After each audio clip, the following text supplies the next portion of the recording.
আসসালামু আলাইকুম স্যার। আপনার নামটা কি? হেফাজতে। আফাজউদ্দিন। এখন বয়স কত চলছে আপনার? আমি একটা ৭৫। ৭৫ চলছে, তাই না? চলছে। আচ্ছা, আপনার এখন কষ্টটা কি বলেন তো আপনার? কষ্ট হিসাবে জ্বালা যন্ত্রণা যন্ত্রণা আর এই পেটে ব্যথা? আর পেটে ব্যথা আচ্ছা আচ্ছা আর আচ্ছা। মাথায় ব্যথা। মাথায় ব্যথা। মাথায় ব্যথা। খাওয়া দাওয়া ঠিক মতো করতে পারেন এখন? খাওয়া দাওয়া করতে হচ্ছে না। এই ব্যথাটা হওয়ার কারণ কি বলেন তো? শুরু কবে হয়েছে? এটা তো শুরু হয় যায় ৫ মাস 5 মাস। আচ্ছা, আপনি ব্যথার ওষুধ আগে খাইতেন? আগে খেতে হয়। কত খাইতেন? কত আগে খাইতেন? আর তো ২০ বছর আগে থেকে ২০ বছর খাওয়া ধরেছে খেয়ে যাচ্ছে। প্রতিদিন খান প্রতিদিন সকালে একটা রাত্রে একটা ব্যথার ওষুধ? ব্যথা সাথে গ্যাসের ওষুধ খাইতেন?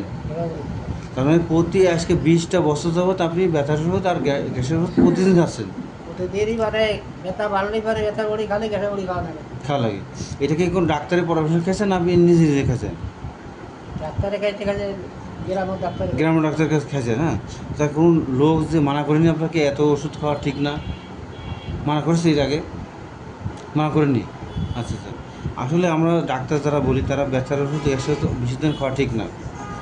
এই ব্যথার ওষুধ গ্যাসের ওষুধ খাইতে খাইতে ঘা হয়, আলসার হয়, যেটাকে আমরা পেপটিক আলসার বলছি। এই আলসার ঘা হতে পারে। ঘা হয়ে এই বয়সে এসে খাওয়ার রুচি কমে যাবে, ওজন কমে যাবে, কোনো কিছু ভালো লাগবে না। তো লাগে। তাই? আচ্ছা এই যে আমার এই অসুখটা হয়েছে আপনার এই ৬ মাস হয়ে গেছে।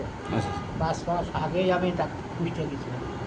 কুষ্টিয়ে হাসপাতালে গেছিলাম, হাসপাতালে গেলে এবারে একবারে ইঞ্জেকশন দিলে ৩টে আচ্ছা একসাথে। আচ্ছা ৩টে দেওয়ার পরে তে হাসপাতালের বড় কথা বলিও যে আমার এই ভাইসতে গেছিল।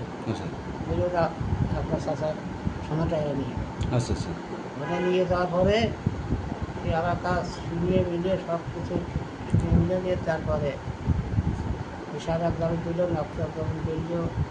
সবগুলো পরীক্ষা করবে না? পরীক্ষা করতে কোনো বাদ নেই, জি জি। সবই দিল। রক্ত ভালো আছে, কিডনিও ভালো আছে, সব ভালো হয়, কিন্তু সবই আপনার ভালো। আপনি খাইতে কষ্ট হচ্ছে, হ্যাঁ, আপনার শরীর ব্যথা, এগুলো তো মানে পরে আবার আপনার কিছুদিন পরে আবার গেলাম পেটে করে ব্যথাতে নেইল। আচ্ছা আচ্ছা ব্যথাতে নেইলে তো গেলাম দেখলাম যে বাবু আমার একটা শোনো করে দিল। আচ্ছা আচ্ছা। ভিতরে যে কী হয়েছে এটা ধরা হলো। করে দেখেন। হ্যাঁ। সেগুলো দাদা আপনার শোনো করা না বিনে শোনো তো করাই আছে। আচ্ছা শোনো করা আছে, ভালো যা করেছিলাম ও শোনো তো ভালো হয়নি। আচ্ছা তারপরে সে শুনলো না, সেটা নিয়ে দিকে নিয়ে যাওয়ার ১০-১২ দিন মতো খেলাম, খাওয়ার পরে কমলো না। আচ্ছা আবার আনাম আসিয়ে একটা শোনো করি। এই শোনো করার পরে মানে আস্তে আস্তে এই অসুখটা ধরা পড়ি। ধরা পড়লো। আচ্ছা। আল্লাহ ভরসা আপনি পেটের ভিতরে নল দিয়েছিল দিয়ে কেন্দ্রীয় পায়খানার ধারে নল দিয়েছিল দিয়ে সব টেস্ট কিছু করুন। বসে পরীক্ষা করতে কোনোটা বাদ নেই। তাই আল্লাহ ভরসা আপনি ভালোর দিকে যাচ্ছেন না, ভালো করবেন। আমরা যেটা বলছি যে আসলে বেশি ব্যথার ওষুধ আর গ্যাসের ওষুধ খাওয়া ঠিক না এখন না। এইটা আপনার জন্য অনেক ভুল হয়েছে।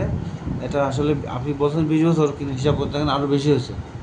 তার বেশি আর হয়নি, কিন্তু হয়নি? তার বেশিও আগে হয়েছিল, কিন্তু এইসব বড়ি টড়ি খাইছিলাম। খাইতেন না?